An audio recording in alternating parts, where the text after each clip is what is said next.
What's up, my survivors? I told y'all I was gonna come back. It took me so long because I don't know why. Well, I kind of do know why. I don't know. Hulu got mad at me. The directors got mad at me. But we're gonna try to work something out because my last review of this show, as well as that got it said copyright, but it don't say like who did it. And then my newest video, which I don't understand how it got copyrighted when it was something I always do, and that's me sitting in front of the camera talking to y'all. So look, we're gonna do a little test run, right? I'm recording like this, right? So y'all can see for yourself, and I'm do the little stop thing. And if it copyright, okay, I'll do it all over again if they let me, if they don't kick me out.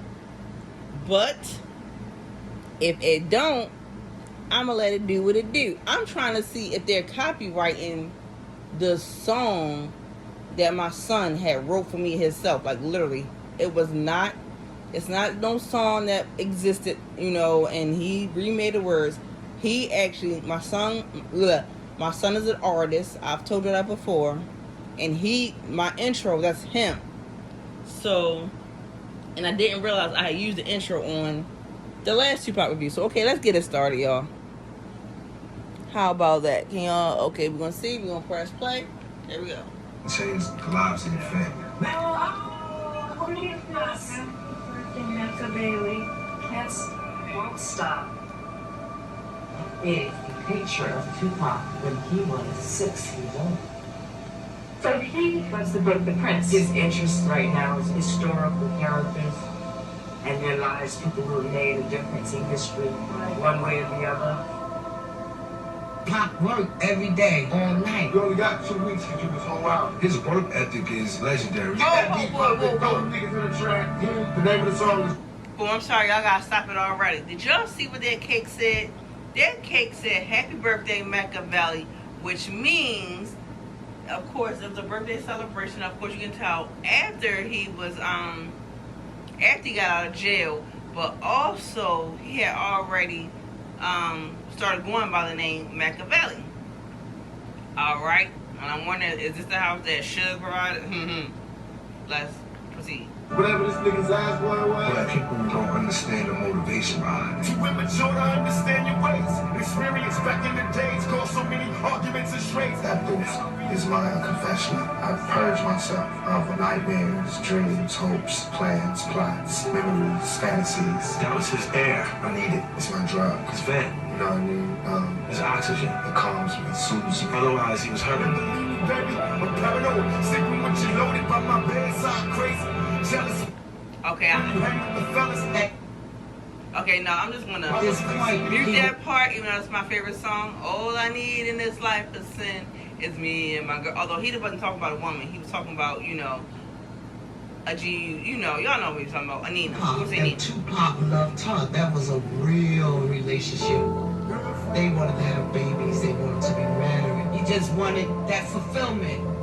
But you could tell he was getting tired. I would get up in the morning, smoke a blunt, and write songs, write scripts. We would go from set to studio to set to studio, and it was a repeat every day. Back home, you may got 3 hours of sleep. Make sure I'm up at 5 in the morning. And the Outlaws had to be 5 steps behind him. Make sure that these motherfuckers get up and meet me at the studio at such and such time. Everyone had a role for him. Keep in mind, Pac had his whole family on, sort of retainer, as well as the Outlaws. This 25-year-old had like 40 people that he was taking care of. His stress level was through the roof. Oh, man. Oh, my God. Action. He was absolutely exhausted. Leaving work, going to the studio, writing all the time, worked into the ground. We did like 7 or 8 videos in 5 months, but they're complex, and we had a bunch of movies he wanted to do.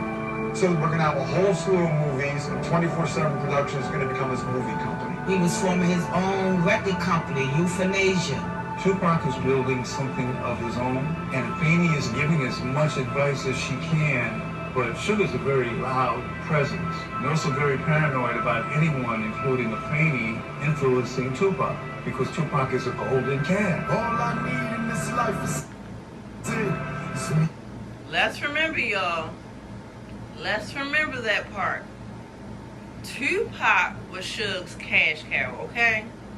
Tupac we had Dre left him. Dre had left Death Row. I believe by this time Snoop, I believe, left. So Tupac was the one that, was keeping Death Row alive, basically. So if Tupac would have left, where would that have left the big bad wolf Suge Knight? Y'all tell me, where would that have left this man? And let's remember, if y'all seen the movie, and if you haven't, I advise you, please go see the All Eyes on Me movie, because the guy who actually looked like Tupac, that other little TV show crap, the guy who actually looked like Tupac, like that's what was going to happen. Tupac was planning on leaving Death Row, and that's why I used to always wonder, because if you look at like his not newer, but like his albums after his passing, they didn't say Death Row. I don't know if they said Interscope. I can't find one right now, because like I told y'all, it's in a box full of stuff in my house that I refuse to get rid of. But like, it definitely said his middle. It definitely went by his middle name, not by the name that they just mentioned that they said he was going to do, but his mother did it by his middle name, Amaru. Tupac. I hope I'm not disrespecting you. I hope I'm saying that right. That means so much.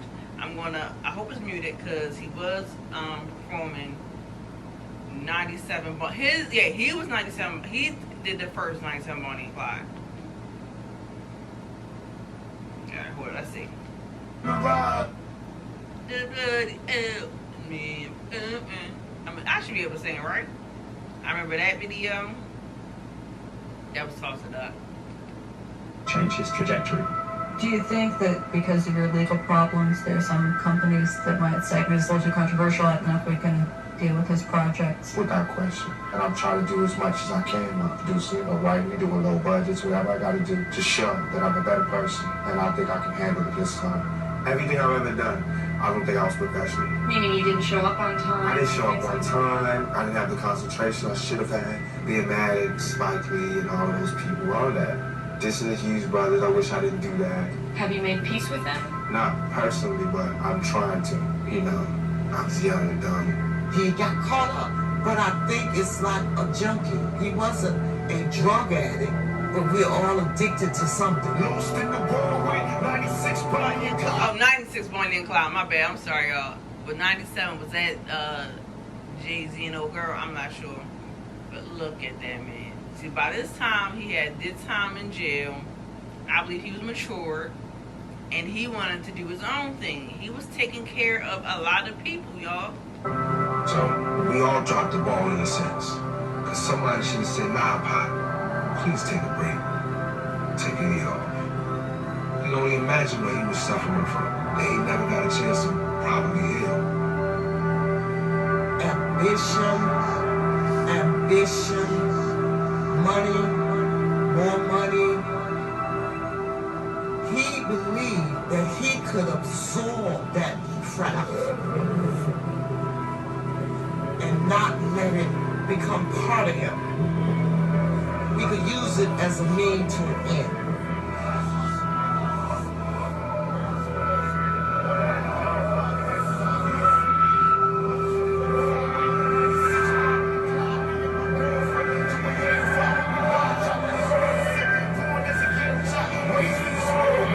Look for me.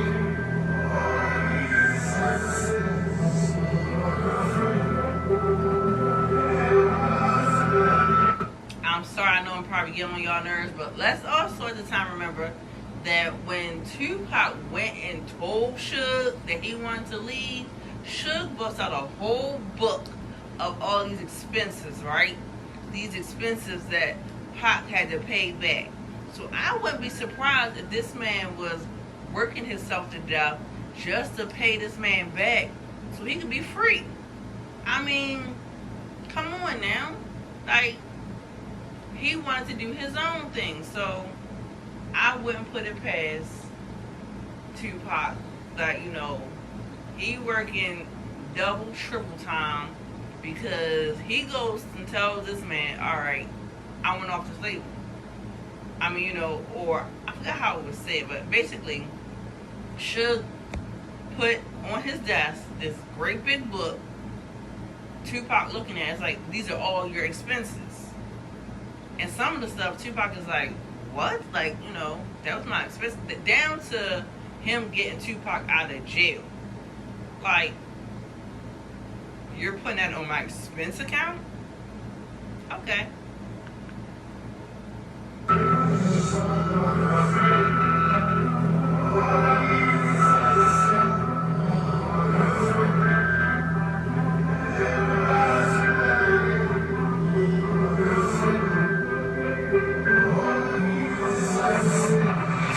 My girlfriend. Myth making. People think boxing is just this. You actually have to hype these fights. You have to see these fights. You have to sell these fights. Absolutely. It's a show. Absolutely. Listen, this everything's a show. This whole planet's a show. What that guy Shakespeare says is a stage, it really is. Me, for instance, you know, I don't think I'm a liar, but I may take the lie and hide it so well under the truth, you might never find it. I don't think there's any underestimating Mike. the value of vulnerability in artistry. You have to be able to touch everything emotionally. You've got to be able to go to the dark places as well as to the happy places. He had access to a level of stress, and he had to cope with that stress. What do? You either fall apart or you use it. And I think he learned to use it at a very early age. His strengths came with his versatility. That's what an actor does. An actor transforms. Oh man, baby, you ain't got no head on it. Ain't working, that's not a style, baby. Dreads ain't working, baby. You wanna do something like this, baby? He could pretend to be anybody. He had a chameleon-like nature.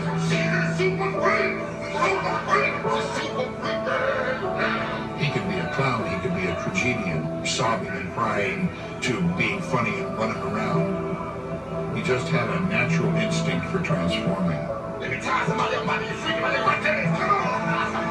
Come on. Okay, and before y'all dare come at my baby about wearing that wig, he was pretending to be Rick James. If you don't know who Rick James is, little youngsters, y'all better Google him. And then even Google the story of why he said, let me tie somebody up. And yeah, okay? Google it. Because, shoot. That's why my baby was being a persona.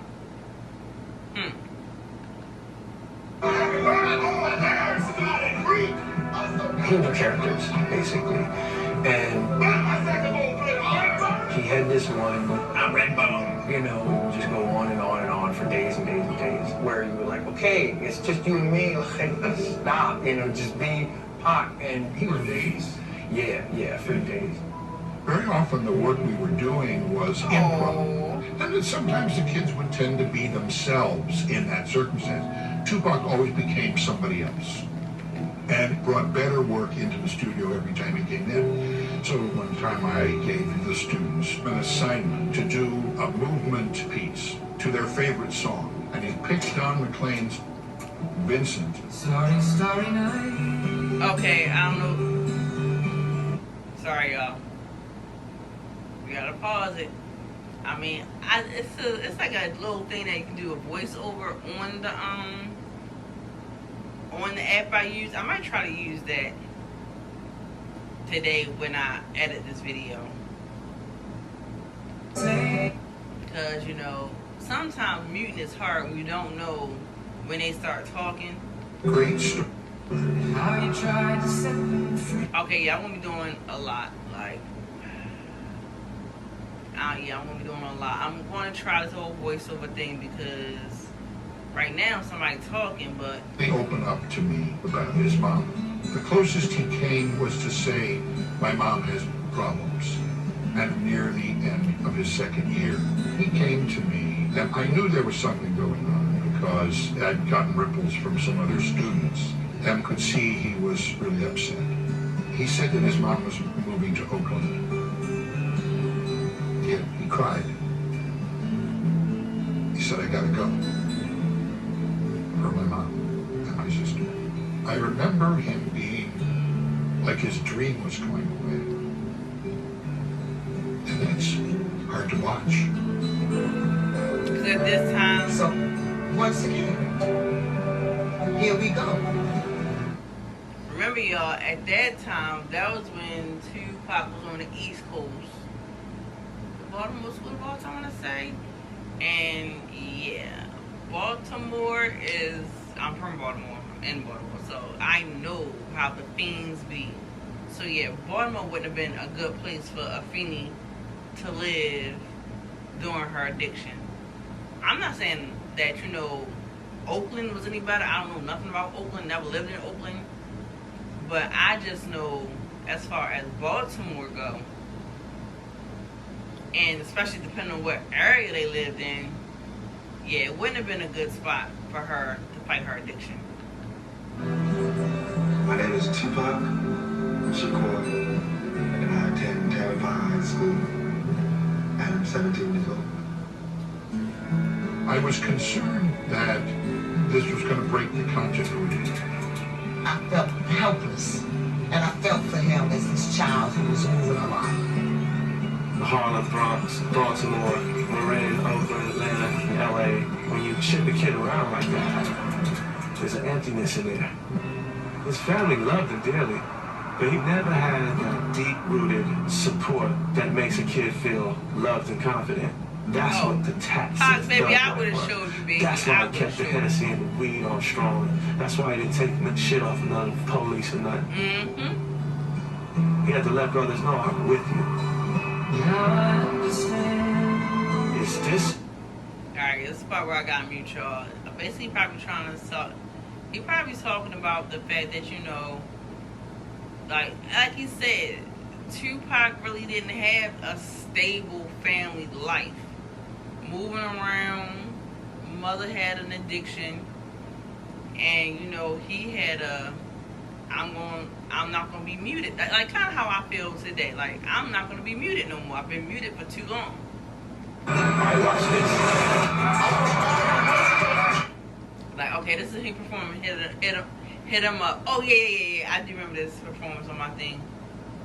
But maybe it was a CD. I think or DVD. I think maybe I got the DVD of this. But like this is when he's playing "Hit 'Em Up." You know this song towards Biggie, and one of my favorite. All-time favorite diss songs ever. But let's see. God dang. Yes, the song. They're gonna play a bit of this song. But like, I feel, and look at the big bad wolf. He loving it. He just loving it. Like yeah, make that money. Yeah, they screaming for that's my money up there. That's all I can see him thinking right now. Okay. Get your wax pill. Okay, see, call the cops when you see Tupac. Grab it when you see Tupac. Who shot me, but you bumped it and finished. Now you about to feel the wrath of the menace. I hit him up. Alright, let's see. Can we play it? Probably not, because he's still... I said, I have to live this, that he was letting his poetic mandate overpower his inner being. I'm a self-made millionaire, thug living out of prison, pistols in the air. Biggie, remember when I used to let you sleep on the couch and beg a bitch to let you sleep? God damn. Now it's all about Versace. You copy my style, 5 shots couldn't drop me. I took it and smiled. Now I'm about to set the record straight. With my AK, I'm still a thug that you love to hate, motherfucker. I hit him up. God dang it! I'm gonna have to redo all that. But like, shoot. Let's pause you, Money D. Now let's remember that when Tupac, in one of my other reviews, Tupac plan when he got out of prison was to, you know, motivate, help build the community, and try to make a change, right? But then he has a guy like Suge Knight that, you know, oh, okay, I'll get you out of jail. Yeah. I'll get you out, sure. But then you gotta sign a deal with the devil. And basically, all that red, I mean, that might not be that big, but, you know, that's what SK was. when Tupac signed to Death Row or even started affiliating with Suge Knight, he literally has sold his soul to the devil. It doesn't sound like me. And he was like, fuck that record. I've already recorded 7 more albums. He's like, we get back to it. I just need to get this out the way. Take care of my obligation. Fuck Mob Deep. Fuck Big. Oh, yeah, I'm gonna have to do some serious editing with this, y'all. It's a battle record, so I was super ready to do it. But when I look back on it, it was definitely some lines crossed with the outro. Oh yeah, Mob Deep. Okay, yeah. Don't you got? Yeah, we don't want that. Something you fuck with me, nigga. The Caesar or harder. Yeah. I'm not gonna say that. Yeah, on the outro, yeah. Around side, ain't even niggas from New York. Yeah. Oh yeah, they're my favorite song. Yeah, we can't be playing all that part. Like even though he's talking. Because we rooted him on. Was there a lesson you took from Tupac's life? Yeah, shut my fucking mouth. All of y'all motherfuckers, fuck you, die slow, motherfucker. Ow! Full make sure y'all kids don't grow. You motherfuckers. Ow! Tupac is making a whole lot of work on me right now. He's making so much work on me. We're born, you will bomb on you motherfuckers. We do our job. You think you wild, nigga? We the motherfucking mob. Ain't nothing but killers. Are you still there? Oh, are you still there for me? Yes, Are you there for me? always. Are you still there? Always. Why you turning on me? 96 MTV Awards. Up until that point, we had always rolled with each other, whether we were right or wrong. Please welcome America. Okay. So, all right, in that part we noticed. So we hear Snoop talking. So apparently, maybe Snoop was still okay. So I'm guessing, all right, Snoop was still there during this era, but Tupac was still the devil's money bag, and Snoop was actually on his way out of Death Row, like, cause he didn't like the goings-ons of the goings-ons at Death Row. Snoop Doggy Dogg and Tupac. And it felt like towards the end, words right left. Suge is more vocal of what's being said and what's being done. The dialogue at Death Row becomes, well, nigga, you can't leave. And if you do leave, nigga, you gonna leave in a box. I think I knew the difference between rappers we getting into it with or some real niggas you getting into it with. And the difference between a rapper, he has a career and consequences on his mind that may not make him want to go all the way. The winner is Coolio, Gangsta's Paradise. California Love and Crossroads were the best videos of the year. We should all got an award tonight. I'm sharing this with all my homies. I said this. I'm not on a mission to save the world, but I do have children, and I recognize that other people have children, so it's got to be a bridge. You can't be one-sided. I mean, I try to show all aspects of my personality in my music. I'll be right here. I seen many come, I seen many go. Sometimes the good die young, but that's just how it goes. For Pac, it was different because I know he had a lot of built-up energy from being locked up. Alright, so you lost Best Rap Video. You all disappointed about that? Oh no, I didn't lose, see, because I sold 6.5 million copies, so I won. I got the most expensive CD out there, and I sold 6.5 million of those. I don't see nobody touching me on that, so no, I did not receive the little Spaceman, but it's cool because my video is in rotation on MTV. I'm not mad. So my thing was, how can I give him the support and the acknowledgement that he needs so we can make Death Row better and make us greater? Because, you know, songs was coming out for Biggie and niggas out here was egging him on. I know that Biggie and Puffy are here tonight. Did you see them? Did you have anything to say to them at all? Nah, but even if we saw them, we are businessmen. We're not animals. It's not like we're gonna see them and rush them and jump on them. If they see us and they want drama, we're gonna definitely bring it like only Death Row could bring it. We getting all this money. You know, all of that pressure is on you. You with the most gangsters label in the fucking world. You feel like you gotta do some gangster shit. See, that's what y'all youngsters can't do now today.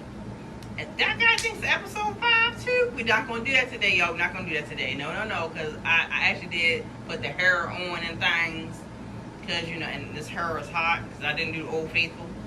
But as you can see, the beefs back then, like, you know, this was one of the biggest beefs, was East Coast, West Coast, because it wasn't like just the rappers beefing. They had it whereas they tried to make like the whole one whole coast was beefing with the whole another coast. It was like coast beefing, right? But like Tupac said, you know, they at a professional event, and you know, if they see each other, it's not like, you know, we're gonna automatically brawl like, you know, these youngins might do today. You know, oh, if I see that ninja, I'm gonna jump on that ninja, or it's on sight. No. They're gonna be businessmen. They're dressed in their nice suits and things, you know, so everything's gonna be copacetic.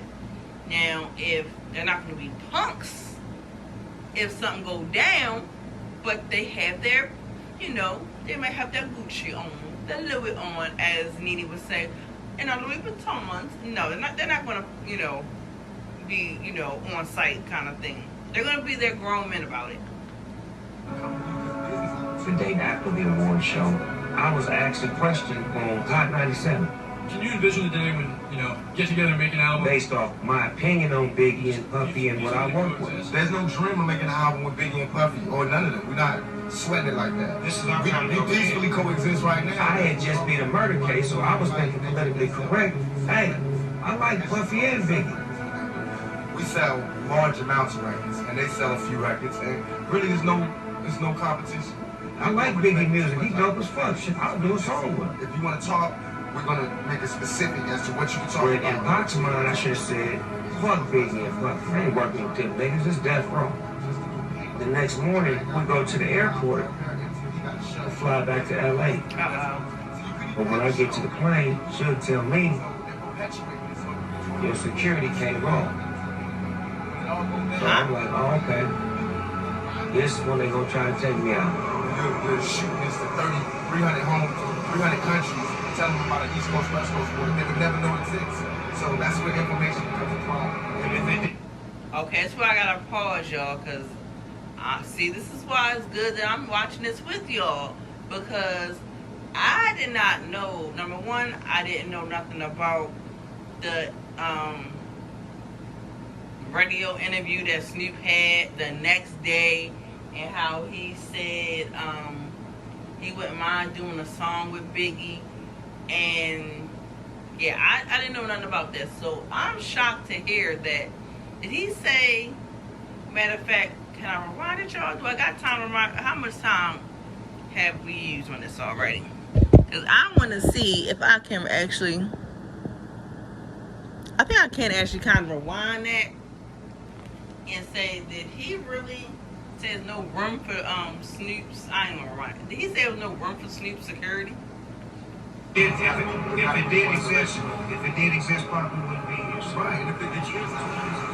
When I walk on the plane, I walk by a pot, and I'm like, you going to the Tyson fight in Vegas, cuz? That nigga do me like this.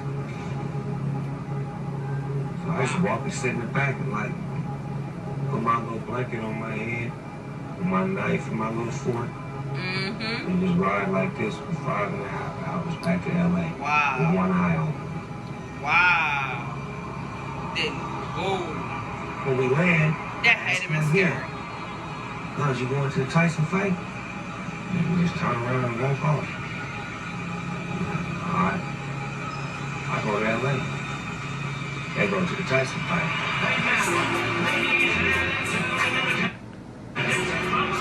Alright, real quick, y'all, because it's only like 1 minute and 29 seconds left. So, okay, the one thing I did not know was that it wasn't like Snoop up and left. Originally I thought Snoop up and left because, you know, he saw the direction. No, he kind of was forced to leave, even though the devil, who was a gangbanger, basically said, you know, he basically was putting the gang politics into a record label.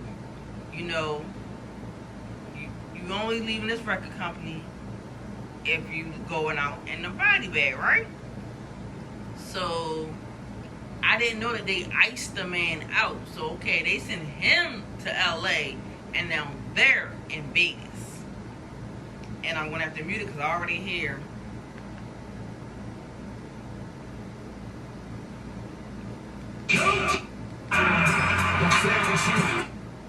Oh, okay, that's the end of it, y'all.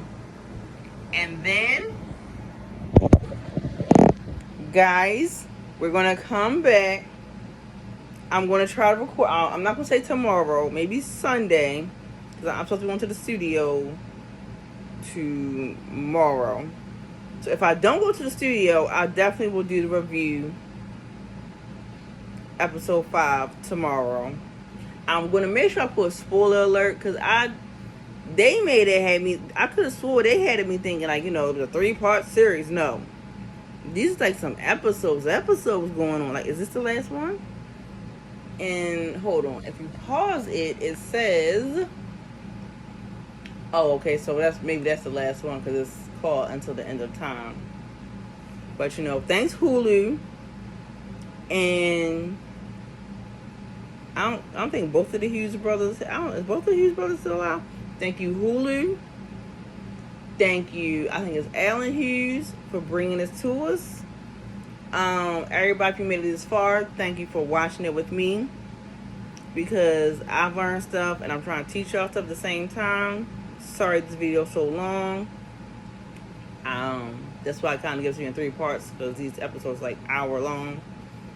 But we're going to do a test to see if they copyright this one. If I don't know. This one's going to be a lot. I'm going to do a whole lot of editing, because